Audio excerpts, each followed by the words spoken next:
Welcome back, it's your boy, NibletK. Let's get this reviewing going. Yeah, okay, cool. Ooh, Rastakhan Rumble cards, here we come. We got Grim Rally, a 1 mana Warlock card. Destroy a friendly minion. Give your minions +1/+1. Okay, I'm just gonna say it. This card is really good. Really good. One, it can help destroy your own minions. We already know that Warlock has a couple of those things that, you know, in the past saw some play, specifically with eggs or other things that allow you to influence the board in some way, shape, or form. Death rattles are sometimes really powerful. You can activate what was that thing that eats up something and death rattle summons 2 things? That's a thing that you can activate with it, because we tended not to have the cube being activated as easily anymore by Warlock from specific things. But this thing also gives your other minions +1/+1. So it's effectively sacrificing one of your minions to give all of your other minions a buff. And that's really powerful, even in Zoo Warlock, which Warlock really likes to do a lot. So I believe this card is going to see a ton of play in a bunch of decks. Yep. Even in this card, Warlock, you manage to do your quest and you have a bunch of those little freaking imps out. You just destroy one of them and buff the living shit out of the other ones. That's already GG, man. Your opponent is gonna be, nope, I'm out of here. I can't even deal with this brilliant play. Okay. Okay, Spirit of the Frog. We got the Spirit card for Shaman. 3 mana, 0/3 stealth for 1 turn. Whenever you cast a spell, draw a spell from your deck that costs 1 more. Interesting. So if you know how to make your deck, you can chain spells together more easily.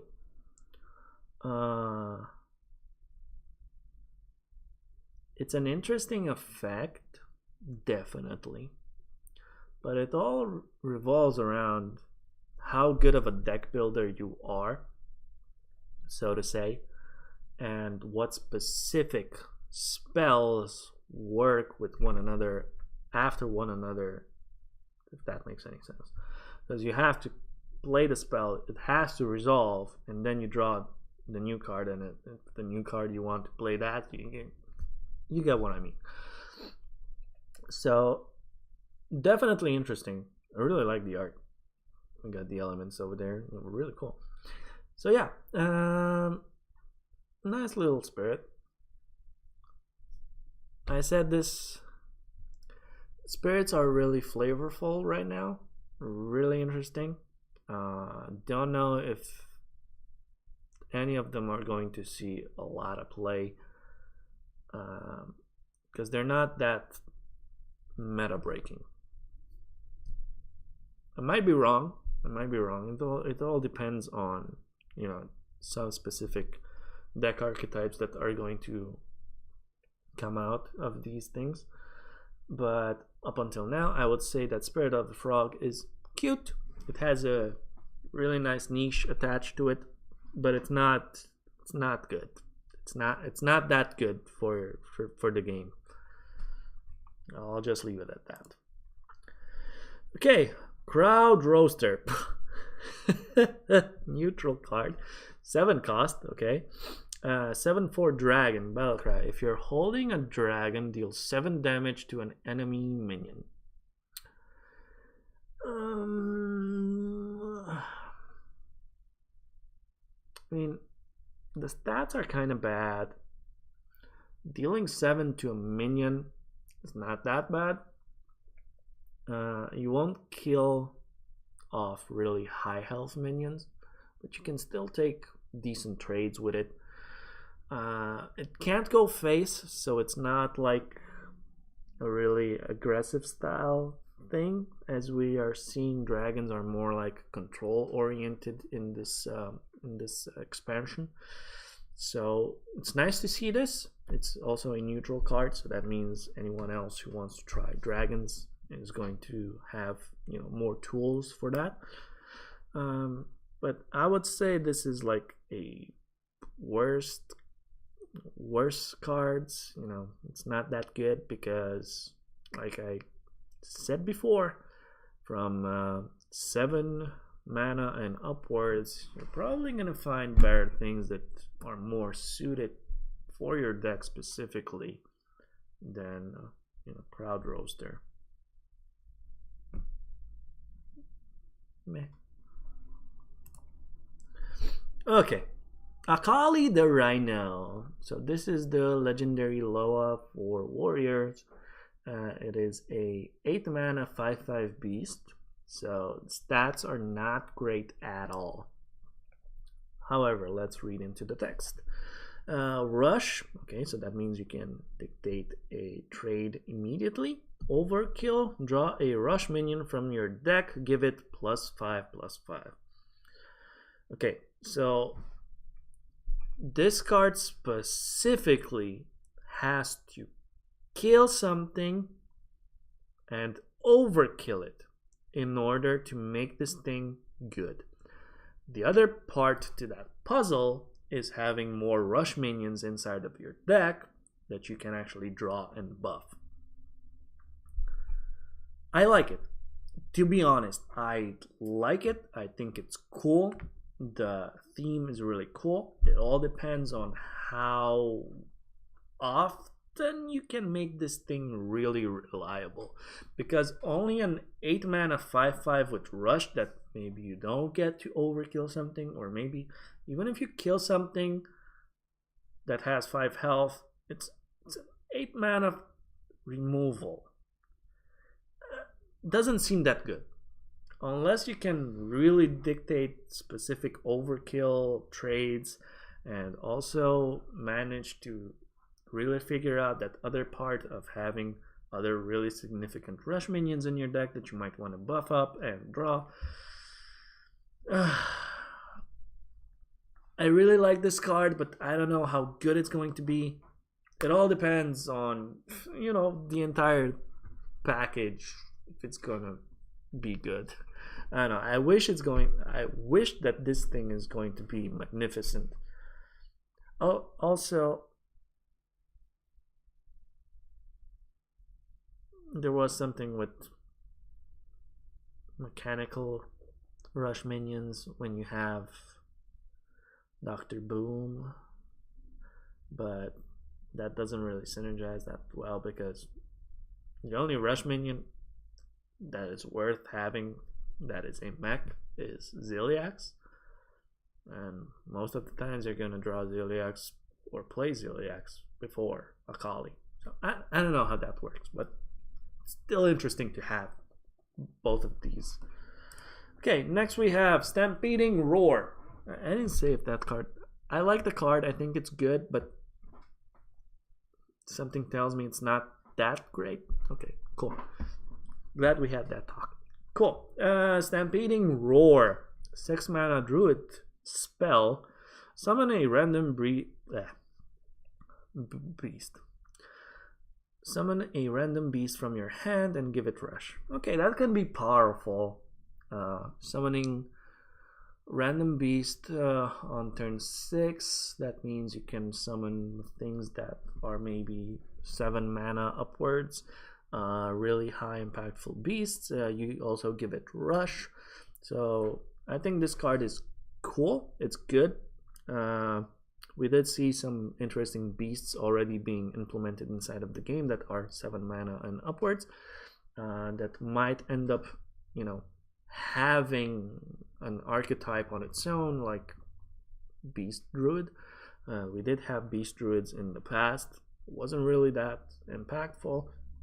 It's definitely nice to see Beast Druid being a thing again. Might be good in Wild, where you know, you have more beast synergies than in standard. But even so, I think it's a cool card. I think it'll find a place. However, Druid tends to ramp up and not really care about cheating out minions earlier, because they already like cheat because of having more mana and getting there before you. So it's a little bit iffy, but it's a nice card to have. This card might actually see some play. Just saying, it's not the best out there considering what other tools Druids have, but might get there. Sorry. Next we have Master's Call. Okay, we're back on Hunter, boys. 3 mana spell. Discover a minion in your deck. If all 3 are beasts, draw them all. Can I say this card is like beautiful? First, it gives you the option of discovering 3 specific minions from your deck. Now, discovering doesn't destroy the other 2 that you don't pick. So if you have beasts and mechs and whatever else, it's a 3 mana, draw a card, draw a specific card from your deck, right? And put it inside your hand.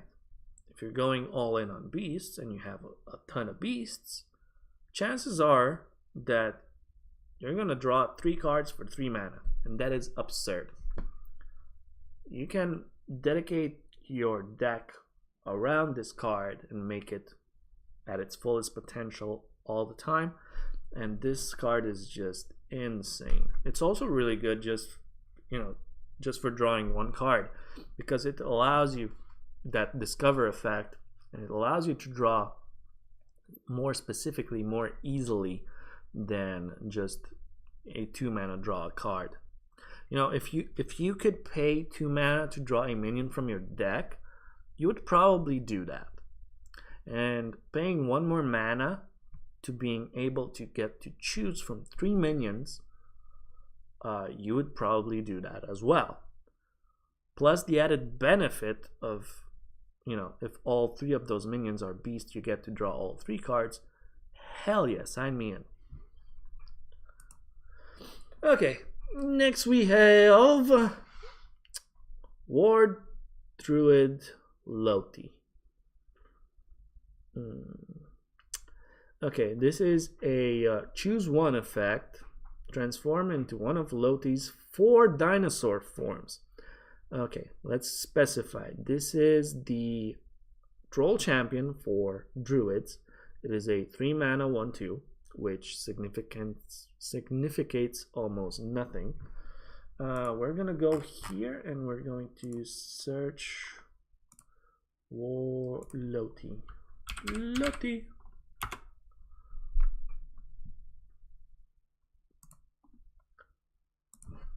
I said Loti.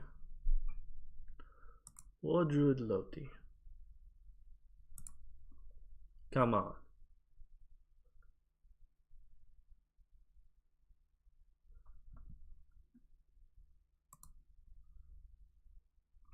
There we go.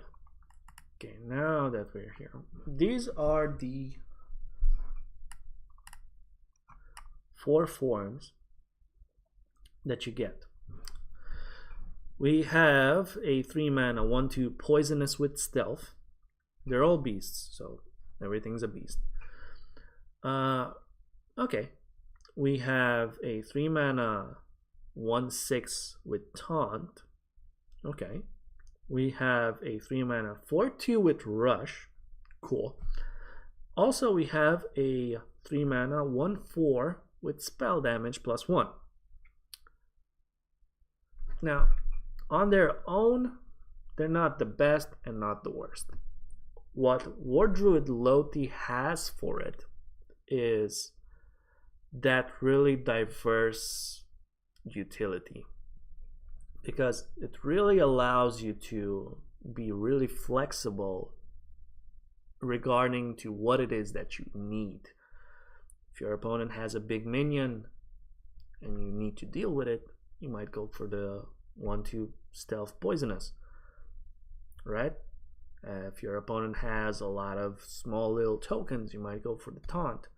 If your opponent has a minion that you really need to deal with, you know, mid-range minion, and you really need to deal with it on that turn specifically, you can go with the 4/2 rush.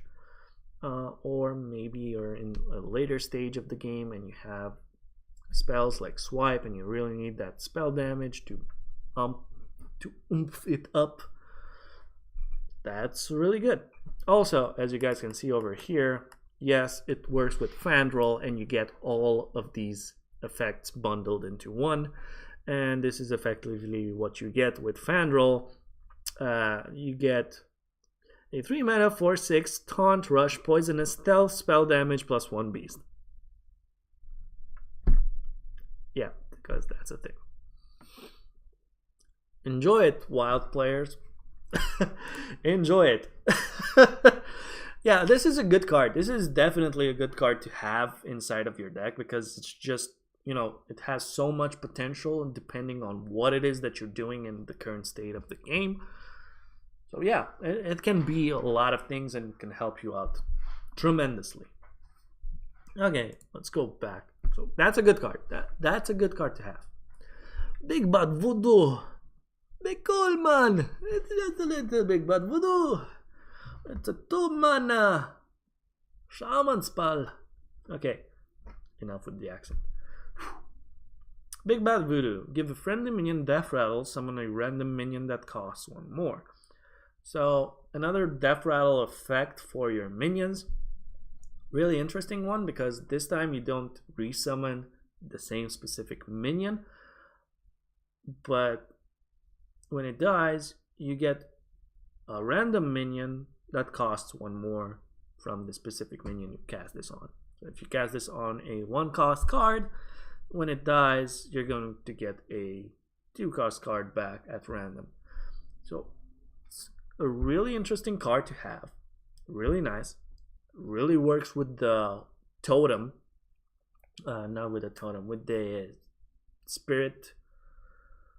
With the toad spirit for shaman, because it allows you to give the death rattle effect to 3 of your minions, and that can be really powerful because you're pretty much going into that evolve state, but it has a reverse evolve state because it's death rattles, so only after the minion dies gets evolved into a specific other thing. Really interesting. I gotta say, I really like the flavor of this card. I think it's good. I don't know exactly how much it's going to be played with specifically, but it's definitely out. You know, it's not out of the equation for being good, possibly even, you know, inside of the meta, so to say. This card might actually end up being really competitive. Just saying, because we all already know that high random things that allow you to get scaling onto the board and in specific matchups really tend to go well, so to say, for you when doing those things. Okay. 5 mana 5/5 dragon, Ambridge Scale Drake. 4 warrior specific. Battle cry. If you're holding a dragon, gain 5 armor. We already know this kind of effect from Shield Maiden, I believe it's called. Oh, look, I'm remembering names. Ain't that a... Okay. It's a good card. It's definitely a good card. Okay, you need to play it in the dragon synergy based warrior, which apparently is a thing now, and it might actually work out pretty good. It's decent stats. It's also a dragon. Helps you gain armor. Yeah, I like it. I think it's a good card. Downside is you need to play it specifically with other dragons. Okay, next we have Blood Scalp Strategist. 3 mana 2/4. Could be better on stats, but it's okay. This is a hunter card. Battle Cry. If you have a weapon equipped, discover a spell. Chances are, as a hunter, you're going to have either an eagle horn bow. No. Okay. Forget what I said about names. I can't remember shit. But we do have weapons that we utilize in hunters and on a frequent usage. Both a 1-cost card, Candle Shot. There we go. And the Eagle Horn Bow, I believe, is the 3-mana card. I might be wrong. There's also a 7 cost or whatever bow. Yeah, bullshit. Sorry about my confusion. The thing is, we have weapons that we utilize in Hunter. We usually have a weapon equipped by turn 3 or 4. So if you play this, it's just a decent card that also allows you to discover a spell. Hunter has good spells, so I believe this is a good card to have in that sort of deck. Definitely a good card. Okay, next we have Elemental Evocation, a 0-cost card for Mage. The next elemental you play this turn costs 2 less. It's a nice thing to have. It's probably not something you want to place inside of your deck. It doesn't really synergize well with the elementals, because elementals have like this natural feel of curving out with one another and synergizing together. You want to chain link your elementals, basically. It helps you out in doing specific things earlier, but it's not really something that you really want to revolve around. However, this card is really good that it's inside of the game, because Mage also has a ton of ways of generating random cards from other cards. So that said, if you get this thing randomly, it might actually help you out in specific niche things, and you're not going to be upset of having this thing inside of the game, because it didn't start out in your deck from the get-go. So that said, that is something you might actually utilize. Like I said, it's a good card. I don't think it's something you really want to place into your deck. I might be wrong. There might be some sort of deck that really wants to get specific things out earlier than, you might usually get them out. Because you can have 2 copies of this, and that is a 4-cost reduction on a specific thing. For instance, Water Elemental can cost 0. So you can, if you have double Elemental Evocation and Water Elemental inside of your hand, you can actually play it on turn 1, a 0-cost Water Elemental, and also play like something else beside it. I don't know if you have that many cards in your hand, but that's besides the point. So yeah, that's a thing that you can do.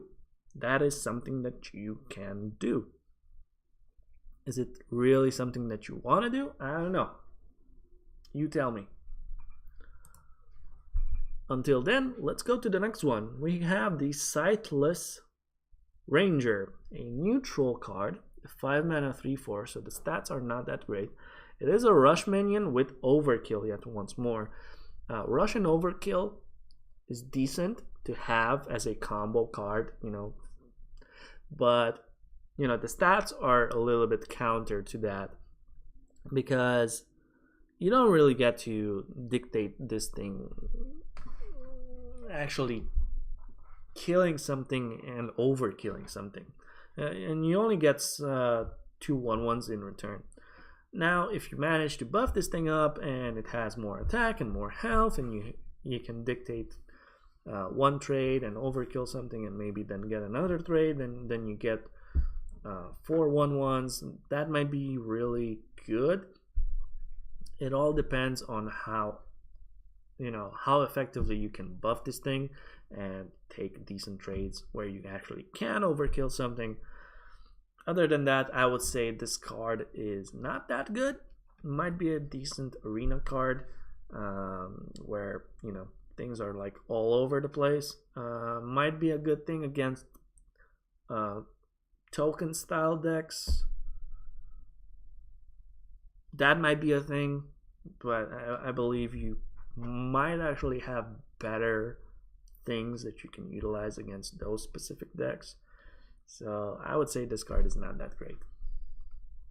Let's go to another one.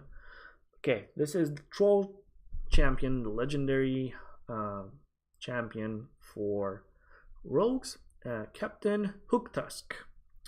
It's in 8 mana, 6/3, so already horrible on stats. It is a pirate, so it has that pirate synergy thing. Battlecry, summon 3 pirates from your deck, give them rush. Okay, that is an interesting effect. However, you have to go all in on pirates. We don't know exactly how well pirates synergize in this expansion. We just have to wait and see. Really like, you know, the flavor of the pirate thing, the pirate theme. We might actually have to wait a couple of more expansions for better, beefier pirates, I guess, in order to make this thing more viable, because if you want to go all in on pirates, chances are that you're going to want to be more on the aggressive side, and usually on 8 mana is like already late inside of the game, and by then you pretty much want to be at the point of winning the game if you're going with the aggressive route. Giving your pirates that you summoned from your deck rush doesn't really help out your aggression. Sure, you can take some trades, maybe go through a taunt and then finish your opponent off with what you still had on the board, but that's highly likely. Or you can just summon 3 pirates and end your turn, and then you got 4 minions out on the board utilizing 8 mana. You're gonna have smaller minions, so you're susceptible to okay, I butchered that word. Your pretty much downfall is going to be AoE, so you're not pretty much doing anything. I don't know. Like I said, it's a nice card. It's not good for the current state of the game because you're gonna want to be more aggressive with pirates, and I said that again, unless we get other pirates in future expansions that are more beefier, more, you know, high impactful minions that actually do something specifically and don't die as easily, maybe, then Captain Tusk is going to be great. Other than that, it's just going to sit inside of your collection or give you a little bit more extra dust if you don't really like the card and you just want to scrap it. Cool. Next we have Seaends. 2 mana. Priest spell. Choose a minion, add a copy of it to your hand. Okay, so when you draw a copy of a minion, that means it didn't start out in your deck. You can also choose your opponent's minions.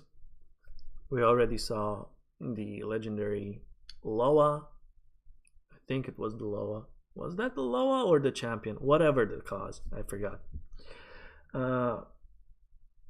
You can summon it onto the board utilizing the legendary card from Priest. It's really cheap. You can actually combo that out, so you can choose a copy of a minion that is already on the board and also play for 8 mana the legendary minion, and then you summon also the copy of it, of what you chose. So it's a nice thing. It definitely is flexible. It's nice to have, and yeah, I believe this is a good card. And next we have Gong the Raptor. So this is the legendary Loa for Druid. It is a 7 mana 4/9 beast. Okay, interesting, right? The stats are all over the place. High health, decent attack, 7 mana. Not that great. After hero attacks and kills a minion, there's that kills a minion again. So you have to kill minions with Druid when attacking with your face in order to get the Raptors going. Go Raptors. You may attack again.